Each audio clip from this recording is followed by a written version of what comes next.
Tim Haraney, Adam Wilde, and it's a non-race week, but you know what? It's never a week without fun details and teams taking, chirps at each other, and a very cool rookie driver substitution for the second time this year. And we'll start with that, Tim. Sure. Haas are going to get their very first racing snapshot of what Oliver Bearman's going to look like in their car next year. And obviously, he has done, FP1 sessions and that sort of thing. But I think a race weekend's different. He raced in Carlos Sainz's car at Jeddah this year, scored some points. He's still, I think he's still in the top 14, top 12 drivers on the grid in terms of points because he scored 6 or 7 in that one. Let me take a look. Yeah. He's done well. He's going to finish ahead of some good drivers. Well, yeah. It's pretty. Well, he was in the Ferrari for that. I don't know if he's going to be scoring points in the Haas, but he might, right? That car's been pretty impressive so far. But yeah, let's see here. Ollie Bearman, 15th in the Drivers' Championship with 6 points. That's really impressive. That's great. So okay. You're Io Komatsu, Tim. You've seen him obviously race in the Ferrari. You were impressed. You're like, let's get him on. We get him for 2 or 3 years, and then Ferrari's going to take this guy when Lewis Hamilton retires if all things go well. What do you think of Oliver Bearman? What do you expect from him this weekend? What would qualify as a success? I think it's going to be a challenging weekend. Not this weekend, by the way. The next time. Yeah, next weekend. Yeah. Obviously, getting thrown into a street circuit in a Formula One car is not an easy thing at all. Mm-hmm. It's very challenging. It's different if it was like something that had a lot of runoff and there weren't any concrete walls and things of that nature. But I think it'll be a little challenging. It's not going to be like his time with Ferrari. That car at that moment in Jeddah, a little easier to drive. I think the Haas is going to present some challenges, but it's not like something he doesn't know. Adam, like we were discussing, like he spent time in the Haas and free practice 1 sessions already. And, he's done a ton of simulator work. He's raced at Azerbaijan. He's raced in Baku before. He was there last year. So it's not going to be anything new from, I guess, that side of things. I think it's just trying to, get the car to where he wants it, right? Like it's a little different with Ferrari. They had so much technology. They could help get him up to speed faster. They could get him comfortable sooner. Mm-hmm. With Haas, it's a lot different, right? There's going to be more aspects to that job than when he was with Ferrari. And then there's how comfortable is he with everyone around him, all the people that he has to work with. There's not really he gets to work with everybody there. He's probably working more with the Ferrari people, right? Because he is also their part of their reserve driver program down at the Scuderia. So, Adam, I think it's going to present some challenges for him. There's no question. I like the fact that Vasseur, let him go for that weekend, allowed him to go and do this race. He's going to be with this team anyways next year. And I think this is just good for building on that, right? And I think that's one of the things he needs to pay attention to when he gets out there is just slowly build into everything that he is doing. And, if you go out and go, 10 tenths and, you're Kimi Antonelli and you're going to stuff it, right? It's not great for your confidence moving forward with the team. So. Well, and Baku's such a crazy track because there's so many, and we'll talk about it a little bit more next week, but it is high speeds and then extremely tight corners. And I'm speaking specifically of that little S through the buildings. Unbelievable. The whole thing is like incredibly challenging. The entire track, like it's just so many parts to it. Even though there are a lot of like 90-degree turns, it still has a lot of challenges to it. So again, right, you make a little mistake there and you're going to pound the walls. So for him, it's just, again, building up into everything, keeping it clean and, working towards a setup that works for him and for a quali/race setup. Mm-hmm. If you're Kevin Magnussen at Baku, and you're probably there with the team, but obviously you're suspended. That's a good question. I don't know if he'll be there or not. Yeah, are you allowed to be there? I don't know. That's the one thing I don't think he'll be there. I wouldn't see why. If he's not going to be racing, then why go? It doesn't make sense. Yeah, I guess. And I know in other sports you're like banned from the arena. Like if you're suspended, like you're a coach, you're a player, you can't even come in the arena. Like you're not allowed to be there. Mm-hmm. But with Kevin, I wonder is this a race where, because he's not participating in it, would you as a driver be able to even stomach watching? Like, you probably need to know the results, but it might be hard to watch, right? It definitely will be. I wouldn't even turn on the television. Like, I wouldn't. Time with your family. Yeah, you know what I mean? What is he? He likes to sail and be on his boat and stuff like that. Just go and do that. And that's probably what I would end up doing. I wouldn't want to watch someone else, drive my car that I've been racing all season and, put your blood, sweat, and tears into. So there's no way I'd be watching. I mean, I think jumping back to Bearman for a second, it's been a up and down season for him in Formula 2, right, Adam? Mm-hmm. So it's tough. He's going to miss another round of Formula 2 in Baku. And so it's tough, right? Because I would always look at it as people will go back and look at my Formula 2 record if I didn't have success in Formula 1. And a lot of people will be like, well, he didn't do well in Formula 2 the year he was going to move up into Formula 1. And I think that for me would bother me a lot. Like, but again, I mean, when Formula 1 calls, you got to answer the door, right? It's a difficult thing. I wish they would let them do both, jump back and forth, like they did back in the old days, where it was like you're going to race F3 and then you're also going to race F1 all in the same weekend type deal. Like, that would be, if you could do that, that would be awesome. I would love to see it. I would love to see that, because I actually would, I pay attention to Formula 2, and I watch not all of the races, but I do consume a lot of their content.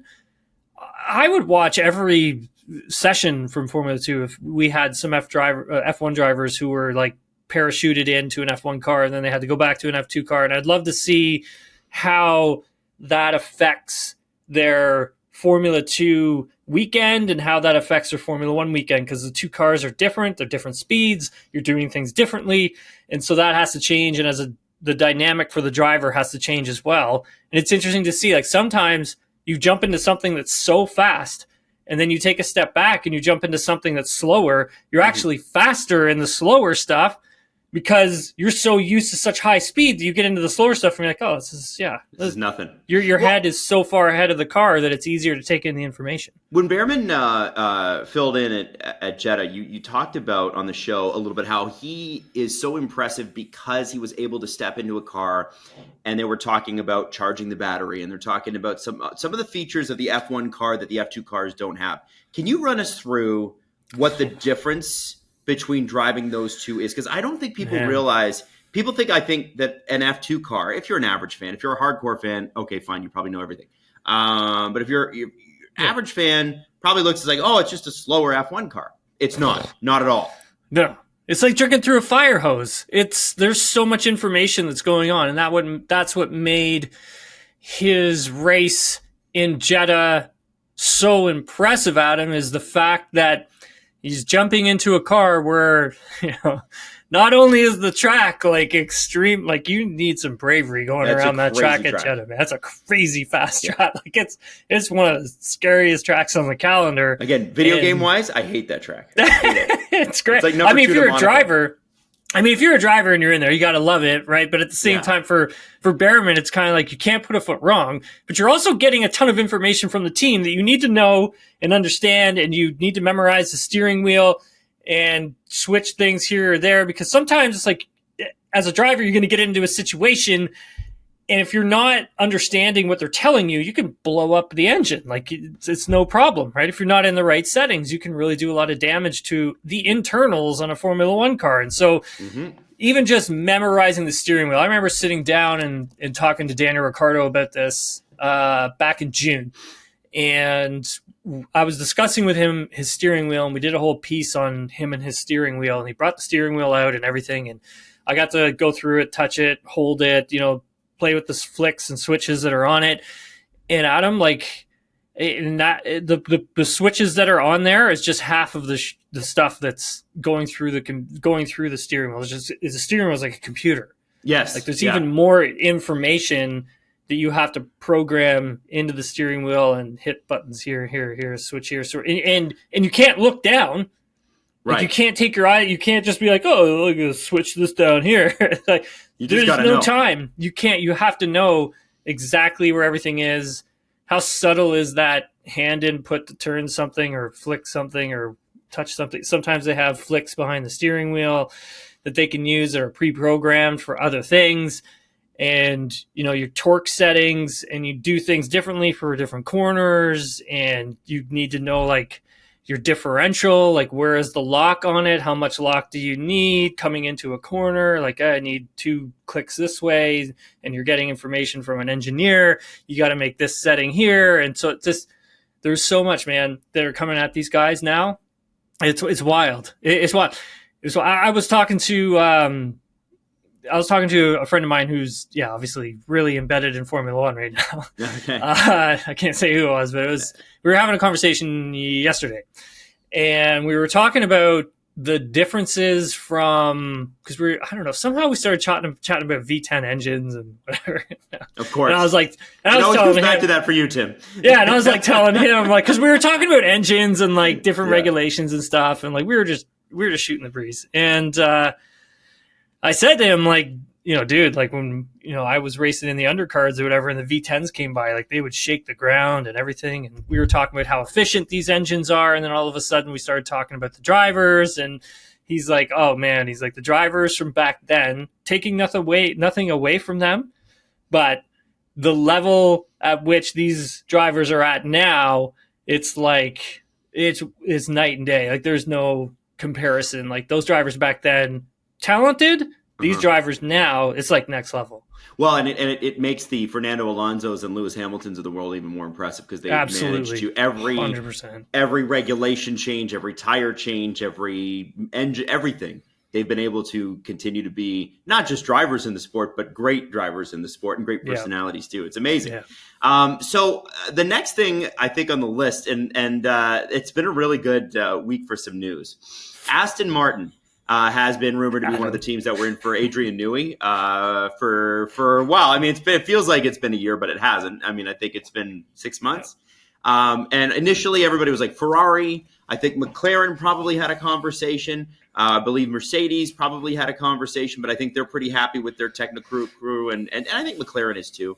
But it seemed to come down to Aston Martin and Ferrari. What's interesting about that is, the Ferrari thing seems to have been ruled out weeks ago. So that sort of leaves one team. And now, instead of just like bad rumors on the internet, we're getting legitimate publications saying, boy, it sure looks like, and it looks like it could happen soon. So if it's true that Adrian Newey is going to Aston Martin, let's start with, because there's a lot of angles we could take here, but I want to start with what would be attractive about Aston Martin to Adrian Newey. And then the question I'm going to ask you after, I'm going to prep you for this, is what does Adrian Newey bring to that staff that they don't have? So I want to go with, why is he attracted to what's going on at Aston Martin? And Tim, I'm asking you specifically because you toured their factory. You know this team really, really well. Yeah, I think like a big thing with Aston Martin is how state of the art everything is. Like, I mean, they're probably McLaren's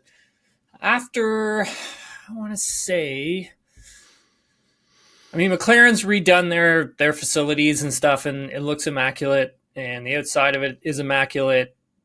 And I want to say that Aston Martin's the newest factory that's come online here in quite some time.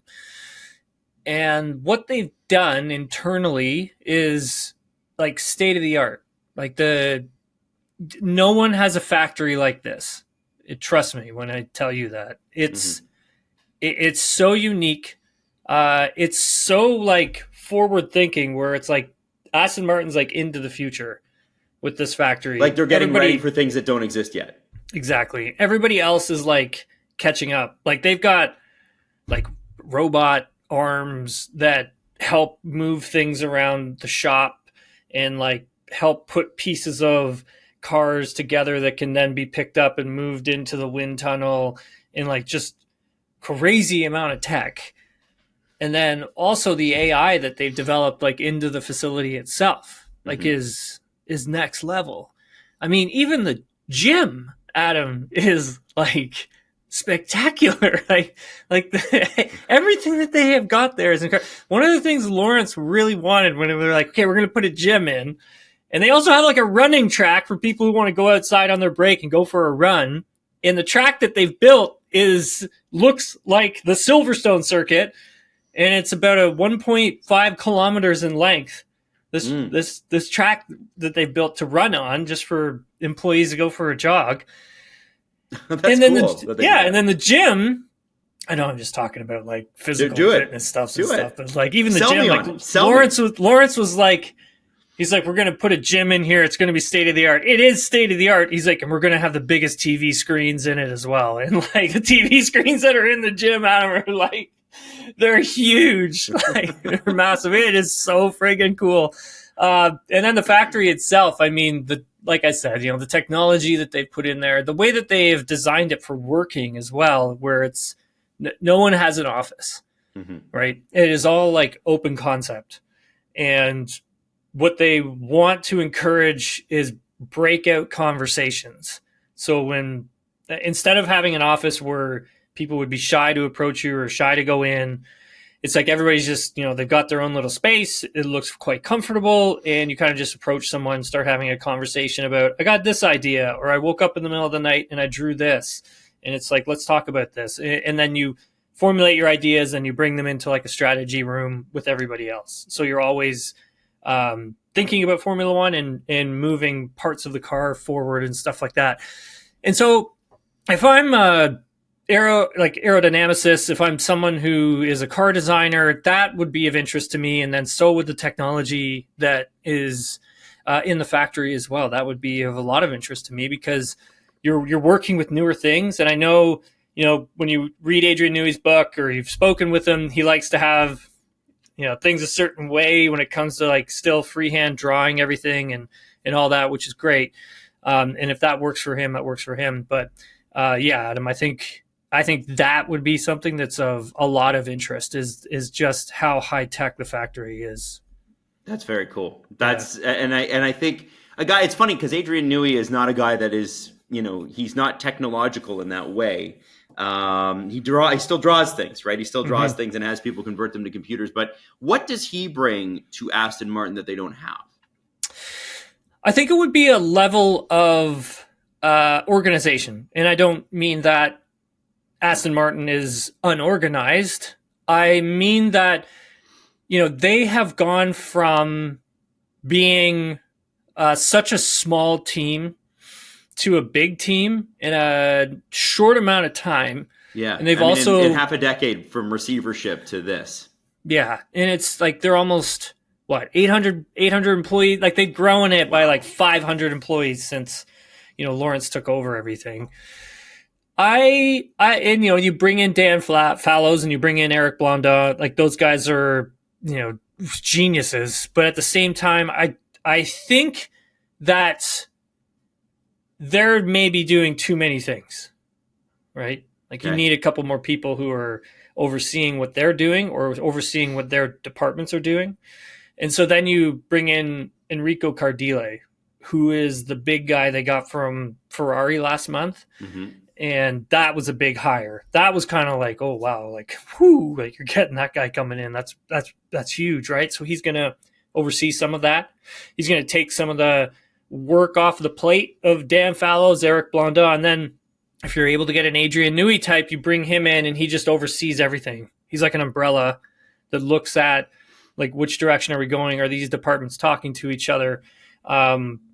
Where can we get faster? And what else can we do? And I think he's the type of mind that helps you get out of the situations when you get yourself into trouble. So Aston Martin obviously is not in a good place right now when it comes to their car and don't really sound like they have a way out just yet. But like Adrian Newey would be a guy who would come in and say like, you need to start doing this instead of this. So instead of turning left, we're going to turn right. And we're going to go down this direction because this is what we see. And working with everyone, getting everyone working together and communicating. And so that's what an Adrian Newey would do. And then also a regulation like 2026. He would be extremely helpful in finding the holes in those regulations. Like, well, it says we can do this, but it doesn't say we can't do that. Right. And he's been a master at that. A master. Exactly. And that's why, like, he's like the MVP of Formula One. Like you want this guy on your team. Like he wins. That is all he does, man. I'm trying to add up like how many things he's won. Mm-hmm. I think it's like 25 championships in total if you combined constructors and drivers. Like that's a crazy number, Tim. That's a crazy number. Yeah, but that's what we're talking about. Like we're talking about a guy that is just a genius. Genius. And when I look at Aston Martin, I think, people instantly think about, oh, well, they're underperforming this year, or, oh, the owner's son is on the team. That's, I think, what people think about right now. I think that what we're missing is the commitment from the ownership group. Like, I don't know in the last 25 years if there's been an ownership group this committed to just dumping money into the team, and not in bad ways. Like, they've really been very smart on, if we're spending $1, we better see a return on it, right? It's not like we're throwing it everywhere, but they are like, we are going to be a legitimate contender every year, and this is what it's going to look like. Yep. Get on or get off. Yep. And I really have to say, I really appreciate that, because that is good for the sport. It raises the level of the sport. Tim, we've talked about all year how McLaren, Mercedes, Ferrari, and Red Bull, to varying degrees, they've all won races, but to varying degrees have become challengers. Some with a more outside shot than others. And that's been really cool. We haven't had 4 teams like really in it in a long time. That's great. But my thinking is, what if we could have 5? And that's a possibility for sure. And I think that's a possibility for next season. Like, Isn't that what you want? Yeah, 100%. When you look at a team owner like Lawrence Stroll, and you see he's done, like he's put his money where his mouth is, right? Like this is a guy who wants to win. He's designed to win, and he's going to stop at nothing to win. And he's going to stop at nothing, like, to make sure that his team or the things that he owns is successful. Mm-hmm. That's what, we're dealing with. And that's every other mindset in Formula One as well. Do whatever they can to win and make sure their teams are competitive. If you take a look at how Lawrence has built this out as a business, right? Like, it's just bringing Aston Martin over, getting a piece of them. Yeah, great brand play, brilliant. Genius. And it's been great for Aston Martin, the parent company, which I think Lawrence obviously, like you said, owns a piece of. I think the car that Adrian Newey designed for them, back when they were sponsoring Red Bull, is like one of the best cars ever. And then, of course, all of their sales have gone up since the team really came into the sport, right? Exactly. And then it's like, if you can position yourself or position the team where it's in a positive light, like you're always winning, or you're in contention for championships, or you're in contention for podiums. It's the Mercedes effect. It's the Mercedes effect. Like, when Adam, I've talked about this on the podcast, right? When did Mercedes start being a cool brand? Right around the time that they started winning Formula One races, or even when they entered. I mean, they still had this kid Rosberg, and who was Keke Rosberg's kid, whatever. And then Michael Schumacher. But you're right. Before that, Tim, like you made this point, I think a month ago, it was like, what were Mercedes cars before that? They were kind of old man cars, right? And now they're very cool, very sleek. Yeah. People want to drive them. You want an AMG. You want that. Yeah. Oh, those V6, AMGs, V8, those AMGs AMG. are so cool. Yeah, they're incredible cars, but I would love to have one. I mean, they're awesome, right? So it's like, but like, again, where did this image come from? How did they get so young in their demographic for selling their product? So it's, I'm saying here, I'm like, pretty clear. Just got to connect the dots here with all this stuff. So if you can get your team in Formula One, get them successful, and marrying the tech that you've got from F1 over into your road cars, then, I mean, man, like, it just makes sense, right? Yeah. Like, I think we're going to be seeing a lot more Aston Martins on the road, and I think, exactly. I think too, it's going to allow the Aston Martin brand, because I think some of the people, people hesitate with older Aston Martins because, there were some really rough years. Like they were expensive cars, but you can pick up, a 15-year-old Aston Martin for 35, 40 grand in some cases. And usually it's because you can't get them fixed. They just don't make the parts anymore. And I think that those years of that brand are behind them. And, that was a particularly tough year, like 08, 09, 2010, 2011, rough years in the economy as well. Yeah, so tough for the car brand as well. Brutal, absolutely brutal. And I think that, Tim, is where I think Aston Martin is going to change its perception in the next half decade. It's going to be fascinating to watch. And with a guy like Newey, especially jumping into new regulations, if Aston Martin even has 1 year where they're challenging for, the world drivers of the world team, that is they're going to sell out. They don't make enough cars. They don't make enough of them to not sell them out. Do you know what I mean? Like there's absolutely certain brands, and I can't, the name escapes me right now, but certain Aston Martin vehicles, they only make like 80 or 90 of them a year, right? I don't know what the full units are per year with Aston Martin. I know they've started to put out more than they've ever done. Right. That being said, Aston Martin's never been, until recently, a car brand that had a good parent. Does that make sense? If that makes any sense, right? It's been thrown around, like from one company owned them to another company owned them to another company. At one point, Ford owned them. Like it just, they've never had a stable home, and they've never had a stable ownership that would really commit to making it a serious car brand, right? Like it was this luxury sort of sports car, really fringe. Not a lot of people bought them. But for me, when I was a kid, like they were posters on my wall. I loved Aston Martin's. Like the DB7 is like, for me, that was my dream car when I was a kid. Like trying to get my dad to sell the house, and we would just buy one of those and move into it. Like just silly things when you're a kid, right? But that and to see that it's a car brand that never folded when there were times where it probably should have folded and gone away. And then, Lawrence bringing Consortium in, taking over Aston Martin, marrying that with Formula One, trying to get this, really cool car brand back up on its feet and swinging.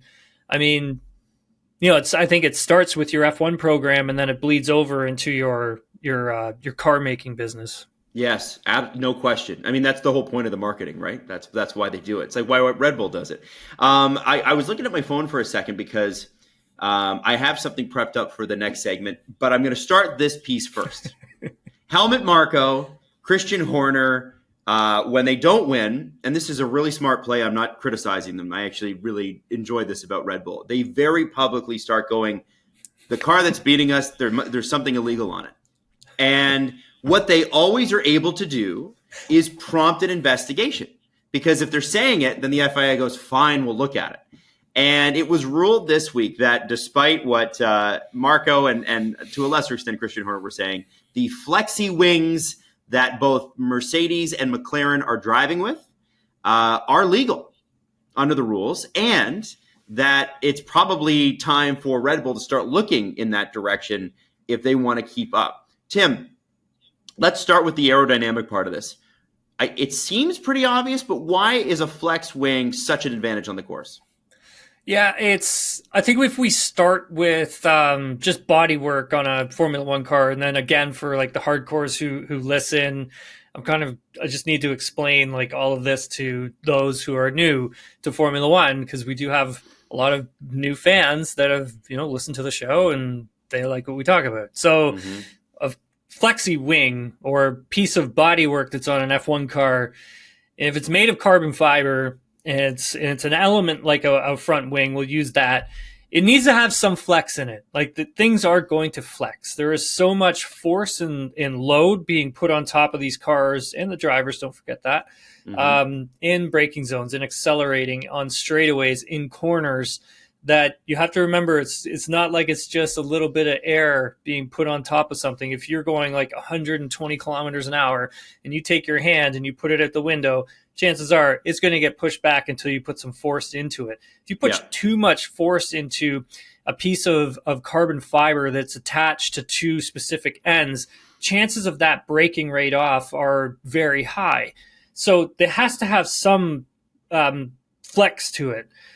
It's how much does it actually flex? Mm-hmm. So the FIA, what they do is they do deflection tests. So they static deflection tests. So the cars will come in, park from A, and they'll put load on the wings. They'll find different ways of like making the wings bend, and they try to bend them as much as they can until they almost break sometimes. But they need to see how much flexion and flex is within the wings. Now, what is Red Bull and Ferrari, talking about when they're talking about flexi wings to the FIA? It's the amount that the front wing flexes down. So how much does it go from being upright to almost laying flat?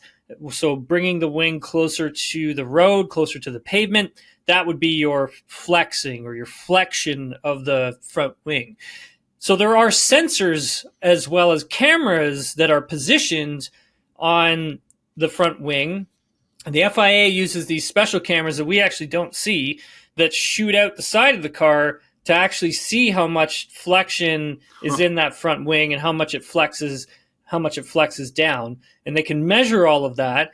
And so it is written in the sporting regulations that there is only so much flexion the wings can have. Now, again, with the regulation, right, Adam, it's like, okay, well, can you, well, it says this, but what if it does this? It doesn't say we can't do that in here. Right. It's not written like that. So that's something you can kind of play with, get away with, how much more flex. So it could be something that McLaren and Mercedes, and there's probably a couple other teams that have figured this out as well, that it's like, oh, okay, so we can do this because it doesn't say we can't. So when we get into next season, I'm sure we're probably going to see some things. A lot of copycats. Well, we'll probably see things, Adam, written a little bit differently in a regulation that involves flexi wings and front wings in particular, and how much they can flex. Now, if you can get this wing to really flex down and you can get more air coming through the car, right? So you don't have anything that's standing upright. So again, putting your hand out the window, you got your hand out the window at 120 kph, you're going to get all this wind bashing against it. If you can take your hand and lay it flat, then you can see that air is just going to blast right over it really, really fast. Everything's going to be nice and smooth. So when cars are going down straightaways, the more you can get things to flex down, the more things you can get air moving over the car faster. Your car's slippery through air, it's faster.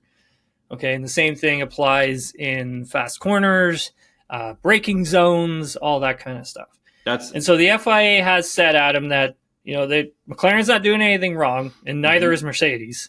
And so you can expect probably the next iteration of front wing on the Red Bull is probably going to look a lot like what McLaren's doing. But again, this is probably something that, and I don't know this as a fact, but this is probably something that Red Bull is already working on. Like they've probably already worked on this. I was going to ask you that because if they're going to challenge this, they might as well get working on it because it's pretty hard to turn that around before the end of the season now, isn't it? Yeah, they probably already built it, Adam. It's probably already built, and they're probably like, "Ooh, okay, let's complain about a couple teams." And then if the FIA allows them to go and they're cool with it, then we're going to take our wing that we just built and we're going to put it on for their next race. Or whatever. So my question would be, Tim, why complain about it? Why not just put their wing on and say nothing? Who knows? They could be worried about getting caught. I mean, yeah. And the other thing is, it makes me wonder. It's like, they're complaining about the Mercedes front wing and the McLaren front wing, but maybe the front wing is not going to be enough, and they know it. Exactly. That was going to be my next point. Because Adam, like you're right. Like they could literally be like, okay, we can see that the McLaren and Mercedes are flexing this much. We've developed something that flexes just as much, but we're not sure if what we're going to put on the car is going to be enough. Let's see if we can get them to stop what they're doing. And so we don't have to chase our tails, keep chasing our tails, right? Because they may introduce a new front wing and it may screw things up even more. Well, so the FIA said obviously that that the regulations, or sorry, that both cars, both teams meet regulations. All front wings are currently compliant with the 2024 regulations. And Horner said on Sunday, if it's acceptable, you have to join it. Do you think they have that wing ready for Baku?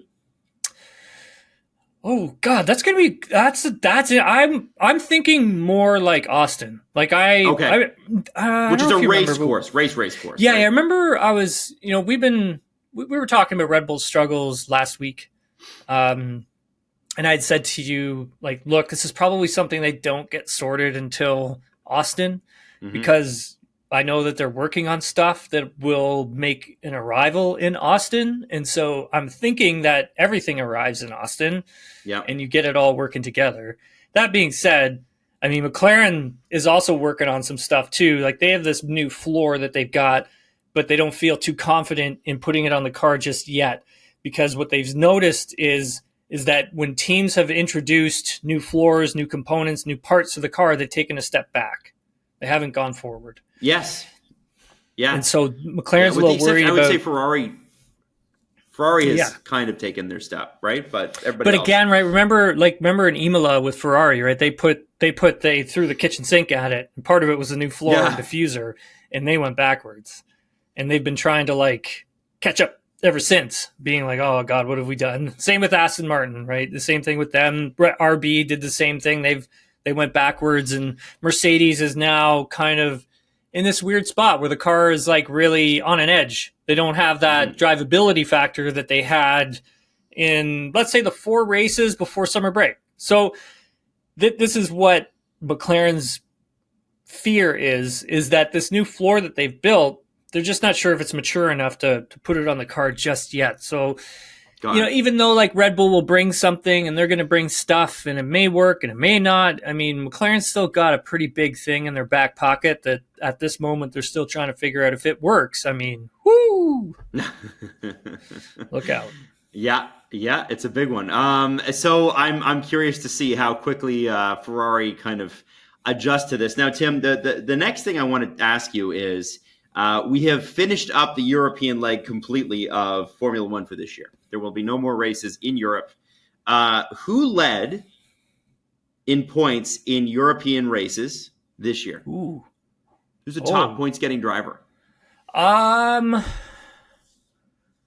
Lewis Hamilton. Number 4 with 100. Oh, really? Wow. Okay. Oscar Piastri. Oscar Piastri is the winner. Now, who's number 2? Ooh. George Russell. Max Verstappen. Damn it. And number 3 is Lando. Now, the point spread is not big in the top 3, obviously. 146 with Piastri, 142 Verstappen, and 140 Lando. And then Lewis is 124. To round out the top 8, you've got Charles and Carlos. Charles has 119, Carlos 101, George Russell 76, and Sergio Perez 40. So 40 is rough. That's rough. But Tim, Oscar Piastri, the big points getter in the European races this year. People have been, there's been a lot of obviously talk about how McLaren really needs to prioritize Lando Norris if they want to win the thing. And it's very, very clear that they do. Do you think it's possible, because people are talking like it is, that next year they're in the reverse situation and Piastri is the priority? Oh, yeah. I 100% agree with that. Okay. I was just going to say to you, Adam, where it's like, okay, now think about if that was the start of the season, because that's what it's probably going to look at. That's what it's going to look like at the start of next season. Yes. Yes. Think about that for a second. Like we could possibly have, 4, maybe 5 drivers in contention for a drivers' championship with like just a handful of races to go at the end of the season. Kind of nuts, huh? Think about that. Yeah. And if you're Mark Webber and you're Piastri's agent, you're probably like, why? Listen, he's the one that's performing better. Why don't you prioritize him? Obviously, it's a numbers game at the end of the day. But Lando's performed better. Let's be honest. Overall. That's why he's overall. Well, that's what a Formula One season is. Like, it's overall, right? It's you got to be good or consistent throughout the entire season, and Lando's been better than him. That's just the way it is. Okay. And do you think that these papaya rules are going to include swapping Lando and Oscar if need be for the points? I mean, Adam, like at this point, what we've heard, what we've read, what we've seen, what I've been told, like we know that there has to be some sort of team orders that are coming to play. Like you're a team principal, Adam. Like, what do you do? I mean, I would, but again, I'm not a team principal. I'm just a guy who loves the sport. Like I don't really know. You can pretend. Okay, so what do you think? What would be the hitch on that? Like, why is that such a sensitive subject in this particular case? Clearly, Piastri's camp could see the numbers. Why wouldn't you want Norris to win this year? I know it's a competitive thing, whatever, but you're not close. You're not that close. Yeah, it's still a competitive thing, though, Adam. Right? Like you don't. Is that what it is? Okay. You know, same car as your teammate, same everything. You don't want your teammate to win a championship if you're not winning a championship because it's like you both have the same stuff. Because like you're just like I'm just as good as they are, right? Yeah. But I think someone needs to tell Oscar that Lando's been better. So my thinking is that just this season though. Just this season. Yeah, of course. Next season, Adam. Next season, all bets are off. Forget about it. That is going to be. Man, and if you're Oscar, does that not light a fire under your ass? Like I'm gonna. Oh yeah. I'm gonna make it impossible for you to issue team orders. I'm gonna be that good. For sure. Yeah, so that's what he's doing. He is. It's great though. I mean, that pass, Adam. The pass was crazy. That pass was crazy. Like when you go back and you watch the replay, that is a brilliant pass. And like some people don't like for the hardcore older generation F1 fans, you'll really appreciate that because you remember how small the cars used to be. I mean, now they're like dump trucks, like going through corners, like they're huge, and it's like to try and muscle your way past in a chicane like that. Trust me, I've raced there. I've been, I've raced in Monza, raced at a lot of these tracks. If you can pull a pass off there, I mean, especially in these F1 cars that are very big, I mean, chapeau. That's chapeau. So, Tim, on your non-race weekend, what are you going to do with yourself? Oh, Adam, I've got so many things going. No, I don't. No, I got a hot date with my PlayStation 5. What are you going to race? Or what are you going to do? No, my girlfriend was just like, what? Is she listening? Sorry, Jess. Well, sweetie, we're going to go. I love that. I'm going to see some improv with Jazz on Friday night. And I love improv, by the way. Yeah, love it's great, improv. Right? Yeah. And Saturday night, Jazz scored some tickets to a TIFF movie. Great. And for anybody that's listening internationally, it's the Toronto International Film Festival. Yeah, because we got people from all over the world, Tim. So yes, I forgot. Like it's a huge film festival in Toronto. Yeah, so like major My wife's celebrities. Going today. That's great, right? And it's so hard to get tickets to movies, right?